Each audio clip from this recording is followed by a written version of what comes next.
Hai, saya Danish. Assalamualaikum, saya Asfar. Hai, saya Syida. Dan saya Adila. Kita dekat Jiwa Damansara.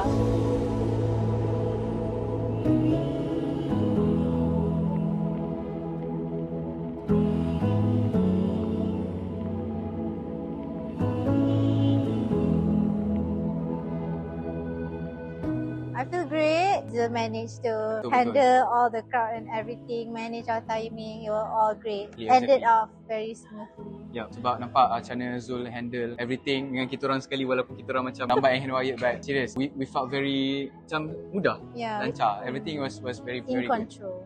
Saya happy lah, lega, semua jalan smooth lah. So far tak ada encumbrance, tak ada hindrance apa-apa lah. Happy sebab semua orang seems to enjoy the wedding and ramai ambil gambar apa semua, so I'm really happy lah dengan everyone. I rasa smooth lah dari start till finish. Dan you as the MC pun manage to handle everything well, so all is good lah. Alhamdulillah. Alhamdulillah, very smooth sebab Kita pun guided very well. Yes, Family yes. pun pergerakan very nice. Lepas tu dia control mana satu nak kena naik pentas ke apa, Yes. kan, bila perlu masa untuk photoshoot tu kan.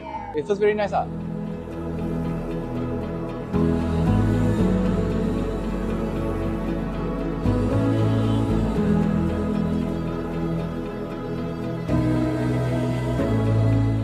Yes, Pelamia I on point lah. Dia match with the vibe and everything. Okay sangat. I think the vibe, the overall environment that you have set is perfect lah for this kind of wedding lah.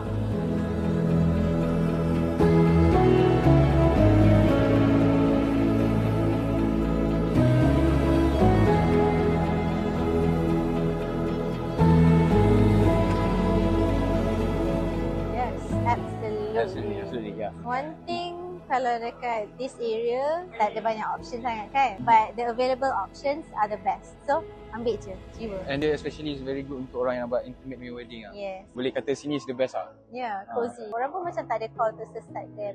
Okay, 5/5 of course. 4.5. Mudah kan? Kahwin Kahwin je je. lah.